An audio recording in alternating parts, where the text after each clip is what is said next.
apparently set Artem out to see what kind of deal he could put together with different distilleries, etc. And Artem actually went out and created the relationship with the distillery that they ended up doing a partnership with and he implies like the distribution also. So Artem Lobov is suing Conor McGregor, saying that he is the secret co-founder of Proper 12. That Proper 12 was actually his idea, that he was integral to the beginning and the launch and the success of Proper 12, and Conor McGregor owes him millions.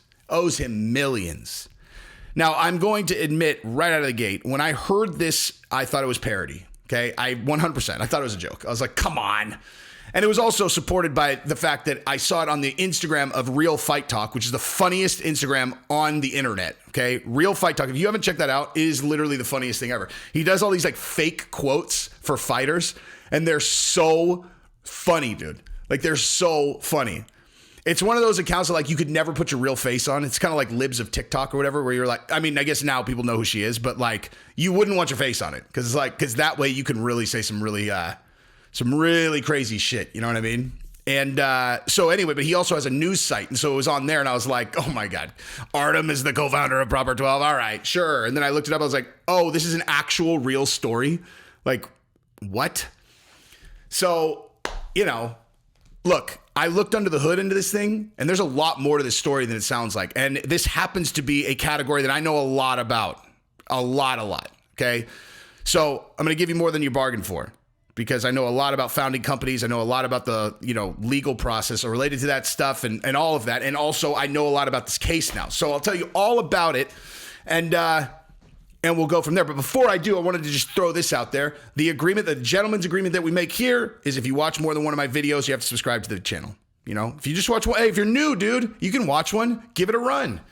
But if you're watching 2 or 3 or 4, you have to subscribe to the channel. Gentleman's agreement. I can't make you do it, dude. I can't enforce it, but it's like my store is open to the public. My content is free. I ask for one thing. It's like a, honor system. It's like, take the candy bar, just put the 50 cents in the thing. It's like, what do you call a person who just takes a candy bar and doesn't put the 50 cents in the jar? You're like, I mean, you could do it, but geez, you want to be that guy? Anyway, also, Serpent Forge made this ring for me that is so badass. It has my logo on it. I'll put a picture up so you guys can see it. Their stuff is so sick. This is not a sponsored ad. They made this for me. I did ask him for a promo code because I was like, dude, let me plug it on the channel. And the promo code is Jesse on Fire, and that is Serpent Forge. Okay. I have a Dios de los Muertos, big ass like Mexican skull one, and then he made this logo one for me. I'm telling you, I love this ring, dude. Like, I love this ring. I love this ring. I love it. Go check them out. I'm sure they have a website, but I'd go on their Instagram. They have all their stuff on Instagram. So here's the deal. Anytime that guys are friends and they have a falling out, it's sad. I hate it. I don't even like believing that it's true. Obviously, everybody knows this about me. It's like, if you watch my channel consistently, I was hanging on real tight to the Masvidal and Colby thing as a work. And I still haven't let that go. I can't. I just can't do it. If Masvidal takes a real charge, he goes on his record, then, I'll tap out. But until then, I'm still holding on to maybe it's a work because I just emotionally can't deal with it, dude. I've never had a friendship like that go bad. Never. That would be the most catastrophic thing ever. I hate when guys that are super close fall out like that. I hate it, man. I hate it. And Artem and Conor, dude, they're trading partners. Dude, Conor went to war over Artem. You know what I mean? I mean, Conor's a smart guy. He knew that was gonna obviously help promote his fight with Khabib, but he was legit. I mean, Artem's his boy, Artem is his boy. And this is why people who get rich, who weren't rich, and then they get rich, they always say, the more money I get, the more problems I get. And there's a reason for that when you don't come from money, okay? There's a very specific reason for that when you don't come from money. People who come from money, who have had money their whole life, that is not the same for them. It's really not. At least not in the same way. Because for them, they grew up in environments where everybody had money, And there's like this completely different life experience for people who have kind of base security and money and people who grow up not having it. And if you grow up in this world over here not having it, and then you become one of these people who has uber money all of a sudden, okay, the people that the people that you know that you know, count on you, or I don't know, like count you as like a really, really trusted friend, they don't have money, dude. You're the only person that they know that has money, and they know you have an enormous amount of money. And so it's like, it just poisons everything. Because when people want things from you, you want to, honestly, like the very first time, like Anthony Smith is my boy. He's actually starting a YouTube, like a real kind of much more heavily involved YouTube channel. I was talking to him about it last night, but like Anthony Smith is my dude, man. But the first time that we talked, the very first time, like that we actually like spoke, like, you know, we were, you know, face-to-face talking or, video chatting. I was like, I've always felt like you probably have the same thing that I do, where you're really good at reading people. He's like, I don't know. He's like, I just can always tell if people want shit from me. He's like, I can always pick it out. He's like, and you know, I could chill with you because like, you don't want nothing from me. I was like, that's true. I don't. And like, it's really as simple as that, dude. When people want things from you, it makes the relationship different. You know, just think of, honestly, just like try to think about any relationship that you've ever had with a person that you really wanted something from, even if it was just like, it's just unnatural, you know, and they know, of course they know. That's why I think Rogan has such a hard time. Like, I can't even imagine what it's like to be Joe Rogan because of his platform. Every single person that he interacts with, like, wants something from him. Everybody wants to go on his show because exposure is power. Exposure is success. Everyone wants on his show. And so like I heard a story. Ooh, actually, I can't tell that story, actually. I can't tell this story without violating confidences, but I'll just say that like I heard a story about someone who you would think of as Joe's very close friend completely spazzing out on him, like demanding to get on his show because of XYZ external thing that Joe has nothing to do with, you know? And so it's like that. I mean, for the story I heard, I don't understand. I don't think that there's any way that relationship is going to be fucking normal after this. So it's like, I don't know. Like, it's just sad, dude. Like it's a fact of life when it comes to success. And Artem Lobov obviously is just retired. He probably needs money. Conor is fucking Conor, dude. Right. And so when you first look at this, that's where my brain goes, is like, man, Artem is probably struggling for money. And so this is like the only thing that he can think of to do to get money, you know? Like, this is you think of being a pro fighter as a super glam job. It's not that, dude. It is for a very, very, very slim handful of people. For everybody else, it's like a temporary, it's a temporary jump that is a limited time offer that you know for sure is going to end way before anybody else is done working, you know? So you're going to get to the end of the ride and you're gonna be like, all right, so what am I going to do now? You know, I mean, if you're prepared to be a coach or you're prepared to do that, I mean, it's a very different lifestyle. But so many of these guys, they get to the end of the ride and they don't know what the fuck they're going to do, you know? And it's like, dude, you got to make money. Like, you got to make money. So that is kind of like my knee jerk when I see something like that. I'm like, oh my God, dude. Oh, you co-founded Proper 12, Artem, really? Like, come on, dude. Come on, man. Like, come on. This is obviously Conor's project, dude. Like, obviously. But there's a but here. There is a but in this story. So when I read about this, and here's the thing. So I'm going to tell you what happened here, and then I'm going to tell you about the legal side of this, right? So when I read about this, it's like basically Artem's side of the story is that Conor was looking at doing a liquor. He said that he did all this market research. He's the one that convinced him to do a whiskey. Now, again, Conor's Irish. That side of the story seems kind of bizarre. That like Artem from Russia convinced Conor from Ireland that whiskey was the right one. You're like, I mean, guy, look. I mean, I'm not a person who, you know, believes every stereotype, but come on, okay? Russians drink vodka. Irish drink whiskey, you know? And the story that he's saying is that Conor was going to do a vodka and then he convinced Conor to do whiskey. But here's the part that has some actual merit is he said that Conor sent him out. Now, apparently he has a business degree, by the way. Artem has a business degree. I didn't know that. I found that out in the lawsuit. Okay. So he apparently sent Artem out to see what kind of deal he could put together with different distilleries, etc. And Artem actually went out and created the relationship with the distillery that they ended up doing a partnership with and he implies like the distribution also. Okay. So if he really did go out and do work on the front side of this thing with, when there's basically, I assume there probably wasn't even a company formed yet. He goes out, he, talks to a distillery, gets a deal put in place. He brings the deal to Conor. He presents it to Conor, and he's like, look, this is what we can do. I think if I'm remembering correctly, there's some kind of distribution thing in there also.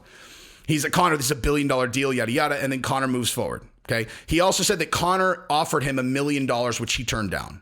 Okay. He put that at the end, and he also notated, he said, Conor offered me $1 million, which I turned down. I never took his money. Like, he would always try to offer me money for being a sparring partner. I never took his money, etc. Okay. So here's the thing. If you never took his money as a sparring partner, and you also never took his money for this is very problematic in coming back and asking for money now. Because if you wouldn't have said the thing about the sparring, then it's a different deal. And I'll tell you exactly why. Okay.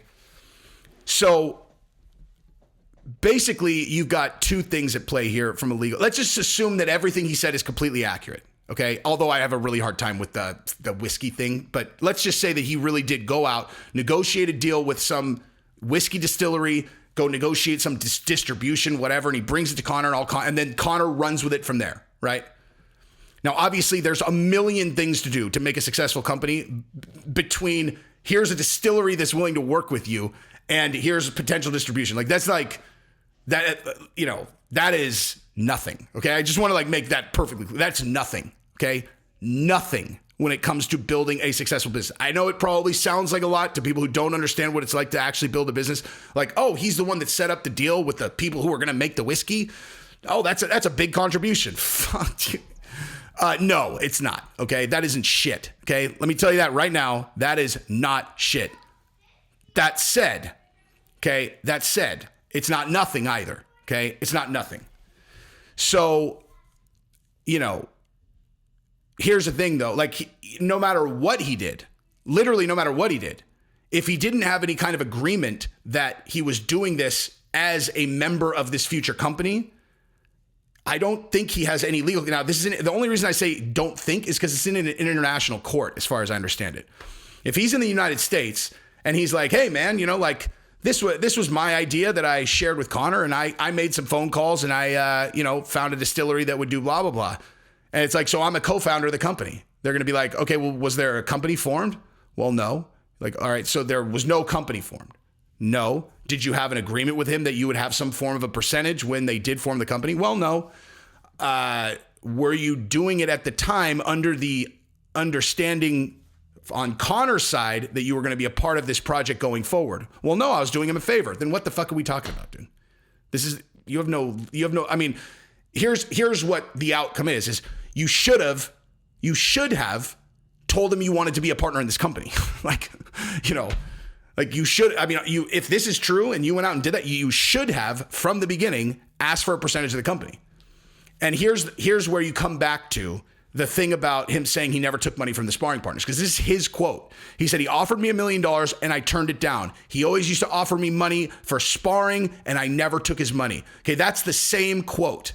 So here's why that's notable. Okay. How I hear that is that Conor offered him $1 million, for what he did related to this company, and he turned it down. Now, why would you turn down $1 million? Why would you turn down, the money for sparring? He's saying no, I did this because I'm your boy. If he's not taking his money sparring, forget about the $1 million initially, right? If he's not taking his money sparring, he's like, no. You don't need to pay me as a sparring partner. We're teammates. You don't need to do that. Okay, cool. So we're friends. You're doing this as a friend. Cool. So he says he offered me $1 million and I turned it down. Okay, well, so if he wouldn't have mentioned the sparring, then maybe that means this is some kind of business thing and he's saying I turned it down because it wasn't enough or whatever. But he says it in the same sentence as he's saying the thing about the sparring, and the sparring is saying I, in good faith, never took his money. Okay, well, so you're saying that initially you, in good faith, didn't take the money from Proper 12, and then now you're turning around and you're suing him. You changed your mind. Okay, well, that's kind of not how it works, dude. That's kind of not how it works. It's possible that this lawsuit will have Conor end up paying Artem. And candidly, if Artem really did do what he said he did, I hope that happens. I hope that happens. $1 million is plenty. plenty for making an initial agreement with a fucking, whiskey distillery. I cannot stress that enough. I literally cannot stress that enough. Okay. This I know all about. I know all about forming companies. I know all about the legal structure, how you do it, at least in the United States. And I assume it's relatively similar overseas. And I definitely can tell you that setting up the relationship with the person or the company that's going to be producing your product is fucking easy. That is not a hard thing to do at all. They are looking for business. Like, what do you think a distillery is doing? Okay. Like I had a supplement company that ended up getting shut down very recently. You want to know why? Guess why?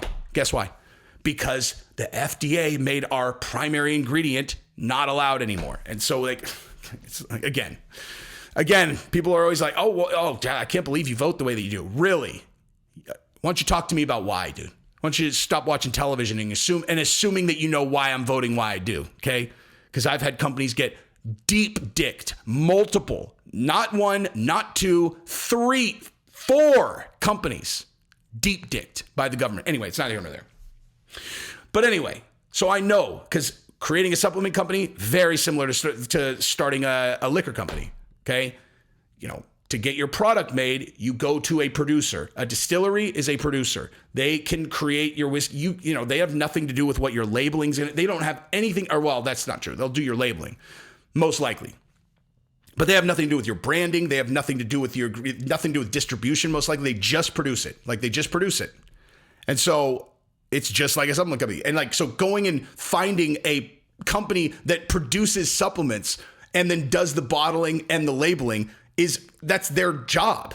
Like, you're hiring them. It's not like do you know what I mean? Like, it's not like a thing. So if I'm Artem and I'm doing this with Conor, I would have gone to these people and I would have said, look, I would have told them, look, it's with Conor McGregor. And I would have negotiated the most ridiculous deal ever with them. Probably, unintelligently, if I'm being honest with myself, I probably would have done something that would have cost us money in the long run to keep costs low on the front side. This is totally irrelevant, actually. But yeah, that's nothing. Like, getting a product made is nothing.